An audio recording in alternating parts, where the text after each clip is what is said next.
নমস্কার, আমি শুভ্রজ্যোতি চট্টোপাধ্যায়। আর আবারও আমরা ফিরে এসেছি আমাদের এসএনইউ অ্যাম্প্লিফাইডের স্পেশাল এডিশন নিয়ে, where we are real, raw and unfiltered. আজ মাতৃভাষা দিবস, তাই আজকের এই বিশেষ পর্ব শুরু করব আমরা সেই সমস্ত ভাষা আন্দোলনের প্রাণ হারানো মানুষদের কথা মনে রেখে। আজ আমরা যে মানুষটিকে পেয়ে গেছি, তিনি একাধারে যেমন PhD scholar, university of Calcutta, x theatre artist, এবং অন্যভাবেই তিনি বাংলা কথা সাহিত্য, বাংলা দলিত সাহিত্য ও অনুবাদ চর্চা নিয়ে কাজ করেছেন। এবং তিনি আমাদের C3 ডিপার্টমেন্টের ফ্যাকাল্টি ট্রেনি সুমন পাল স্যারকে। নমস্কার স্যার। নমস্কার স্যার, আমরা যেহেতু বাঙালি, আমাদের কথা বলার বিষয়বস্তু বাংলায় থাকবে। বাংলা ইতিহাস, বাংলা সংস্কৃতি নিয়ে আমরা কথা বলবো।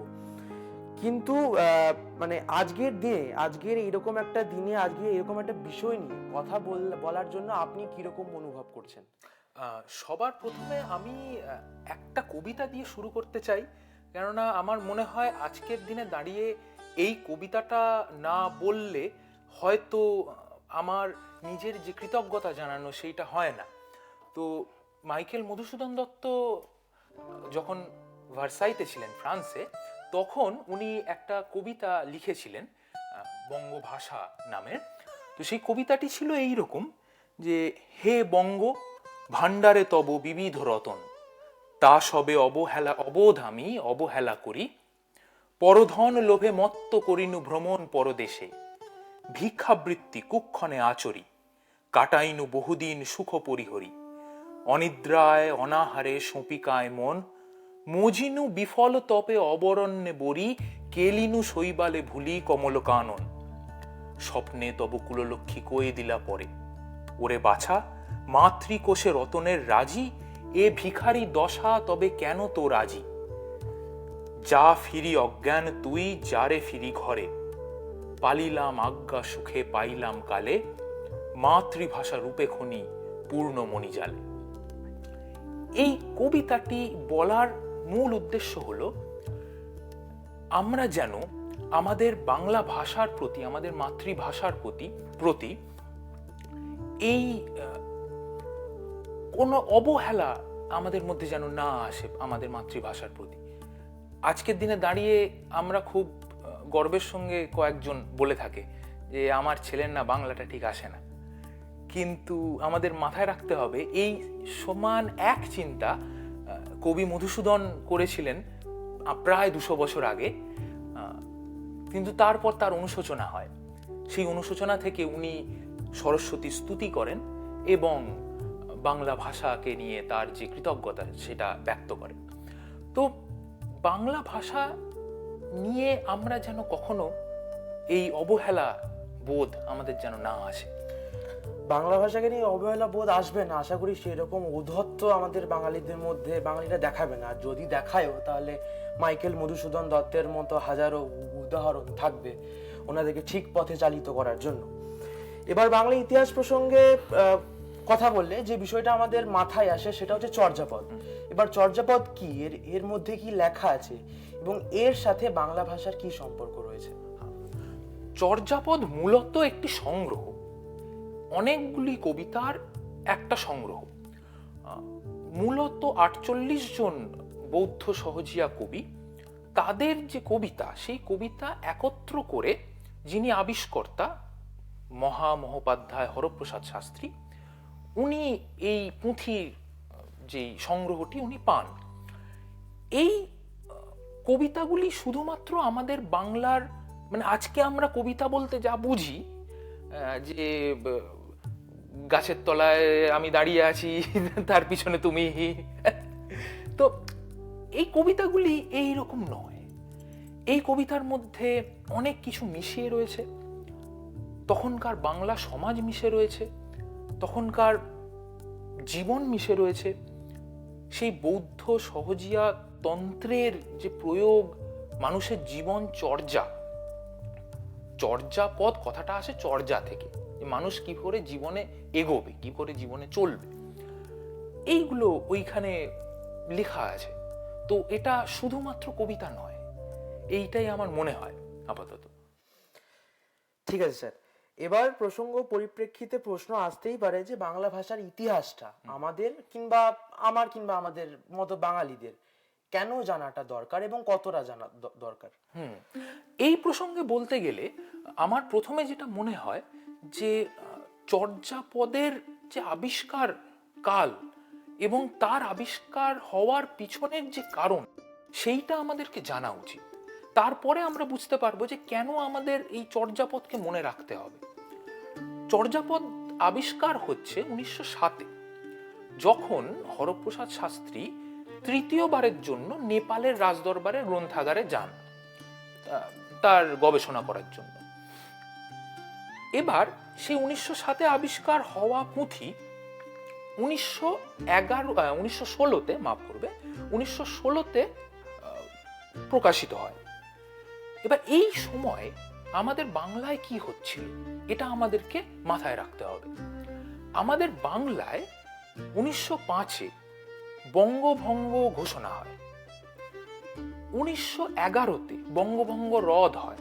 এবার এই যে 5 থেকে 11 এই যে কয়েক বছরে নানা আন্দোলন হয়েছে, আমাদের রবীন্দ্রনাথ ঠাকুর থেকে শুরু করে রাখি বন্ধন থেকে শুরু করে বিভিন্ন রকম মুভমেন্ট আমরা দেখতে পেয়েছি। এর মধ্যে এই একটা প্রচেষ্টা ছিল এটাও যে আমাদের বোঝাতে হবে, আমাদের ব্রিটিশ সরকারকে জানাতে হবে যে যে বাংলাকে আপনি ভাগ করছেন সেই বাঙালির যে ভাষা, সেই ভাষা কত প্রাচীন। আমরা প্রাচীন মানুষ, আমরা নতুন মানুষ নই। এর আগে অবধি সবাই জানতো যে কৃত্তিবাসী রামায়ণ হচ্ছে শেষ মানে আদিতম নিদর্শন বাংলা ভাষার। কিন্তু এই হরপ্রসাদ শাস্ত্রী এবং তার এই গবেষণাকে যিনি প্রমাণ করেন আচার্য সুনীত কুমার চট্টোপাধ্যায়, এনাদের এই প্রচেষ্টা বাংলা ভাষার বয়সকে আরো বাড়িয়ে দেয়। চর্যার রচনাকাল 10ম শতাব্দী থেকে 12শ শতাব্দী অবধি। তো আমরা বুঝতে পারি যে এই ভাষা 500 বছর বা 600 বছর পুরনো নয়, এই ভাষা প্রায় হাজার হাজার বছর পুরনো। এই যে প্রয়াসটি তখন হয়েছিল, এই প্রয়াস আমাদের এখন আবার মনে করা দরকার। যখন আমরা বলছি যে আমাদের ইংরেজি ভাষার দিকে বেশি যেতে হবে, আমাদের অন্যান্য ভাষা শিখতে হবে, শিখতে অবশ্যই হবে, কিন্তু আমরা যেন আমাদের মাতৃভাষাকে না ভুলে যাই। ঠিক আছে, প্রাসঙ্গিক ইতিহাস অর্থাৎ তাৎপর্য নিয়ে যখন কথা বলেই ফেললাম, এবার আমরা সরাসরি বাংলা লিপির মধ্যে ঢুকবো। পৌরাণিক বাংলা, প্রাচীন বাংলা এবং বর্তমান বাংলার মধ্যে মিল কেবল শুধুমাত্র লিপিটারই দেখা যায়, চোখের দেখা।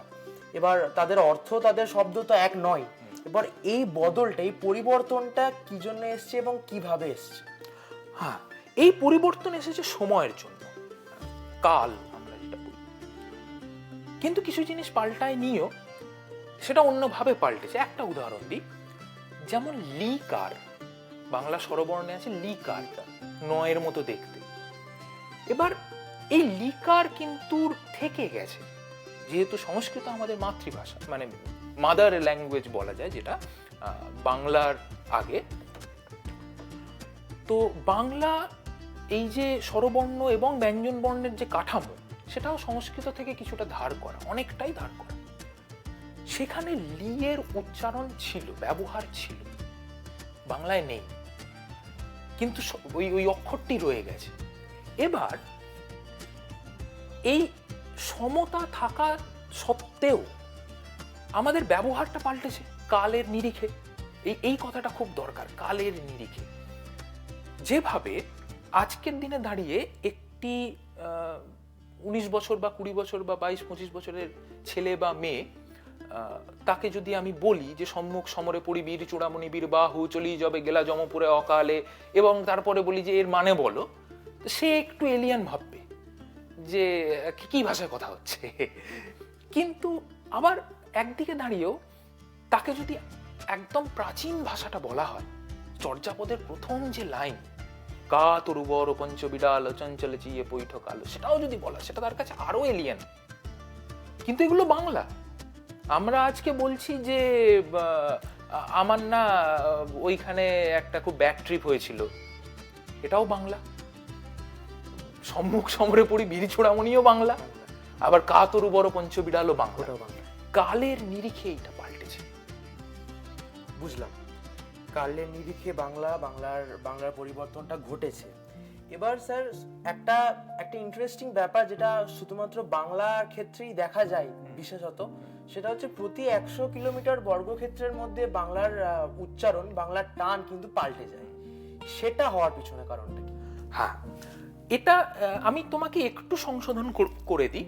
এটা শুধুমাত্র যে বাংলা ভাষার ক্ষেত্রে দেখা যায় এমনটা নয়, যে কোনো ভারতীয় ভাষার ক্ষেত্রেই এটা দেখতে পাওয়া যায়। তার কারণ আমরা যে দেশে, যে মাটিতে বসবাস করি তার নাম ভারত। ভারতে এত জনগোষ্ঠী মানে যুগ যুগ ধরে থেকে এসেছে, বিভিন্ন বহুবিধ তাদের আচার আচরণ, কালচার আমরা যেটাকে বলি, এগুলো এত মানে হয়তো পাশাপাশিই আছে, কিন্তু দুটো জনগোষ্ঠীর মধ্যে তাদের আচার আচরণ, পূজা পার্বণ, এইসবের আকাশ পাতাল তফাৎ। এই তফাতের জন্যই, এই বিবিধতার জন্যই আমরা এই উদাহরণগুলি দেখতে পাই। যে আমি কলকাতায় যেভাবে কথা বলছি, কৃষ্ণনগরে চলে গেলে কিন্তু আমি সেইভাবে হয়তো পাবো না কথা বলতে কাউকে, তাদের কথা বলার টোন একটু অন্যরকম। আবার আমি যদি কৃষ্ণনগর থেকে ছাড়িয়ে মালদা চলে যাই, বা আমি বালুরঘাট চলে যাই, বা আমি উত্তরবঙ্গের কোনো জেলায় চলে যাই, সেখানে গিয়ে দেখবো সেখানের বাংলাটা একটু আলাদা। তো এইটা হয় এই কারণেই, আমরা থাকছি হয়তো বঙ্গে, কিন্তু আমরা অনেক জনগোষ্ঠী একসঙ্গে থাকছি। বুঝলাম স্যার। এবার আমাদের মতো আবেগপ্রবণ বাঙালির কাছে একটা আবেগী প্রশ্ন, সেটা হচ্ছে যে 2010 নাগাদ ইউনেস্কো মানে আমাদের মধ্যে একটা ভ্রান্তি আসে যে ইউনেস্কো নাকি বাংলা ভাষাকে মিষ্টিতম ভাষা, দি সুইটেস্ট ল্যাঙ্গুয়েজের খেতাব দেয়, কিন্তু সেটা আদৌ ঠিক নয়। পরে ইউনেস্কো টুইট দিয়েই জানায় যে আমরা এরকম কোনো খেতাব বাংলা ভাষাকে দিইনি। কাজেই এতগুলো বছর পেরিয়ে যাওয়ার পর আবেগপ্রবণ বাঙালির কাছে বাংলা ভাষার মিষ্টতা কি কোনোভাবে কমেছে বলে আপনার মনে হয়? না, আমার মনে হয় না। কেননা আমি তো দেখতে পাই যে আমরা এখনো পর্যন্ত বাংলা পুরোপুরি ভুলে যাইনি। আমরা বাংলাতে কবিতা লিখছি, আমরা বাংলা কবিতা পড়ছি। এই আমাদের বইমেলা চলে গেল রিসেন্টলি, যেই বইমেলার আমাদের মিডিয়া পার্টনার ছিল আমাদের বিশ্ববিদ্যালয়, সিস্টার নিবেদিতা ইউনিভার্সিটি। তো আমরা সেখানে তো দেখেছি যে কত পাঠক কত বই কিনছে, এবং তাদের মধ্যে বেশিরভাগই 18 থেকে 25 বছর বয়সী ছেলে মেয়ে। তো আমার মনে হয় যে কোনো জিনিস যদি ভালো না লাগে, বিশেষত সাহিত্য বা বিশেষত বই, সে যদি খুব ভালো না লাগে কেউ কিনবে না। অবশ্যই। তো ওই জন্যই আমার মনে হয় না যে কমেছে। আচ্ছা, আজ এই পর্যন্তই রাখবো। এই সমুদ্র সমান বাংলা যে গল্পটা আমরা স্যারের কাছ থেকে শুনলাম একটা সারসংক্ষেপ আকারে, তার জন্য স্যারকে বিশেষ ধন্যবাদ। আমাদের খুব ভালো লাগলো স্যারের সাথে কথা বলে। আজ এসএনইউ অ্যাম্প্লিফাইডের স্পেশাল এপিসোড এই পর্যন্তই থাকবে।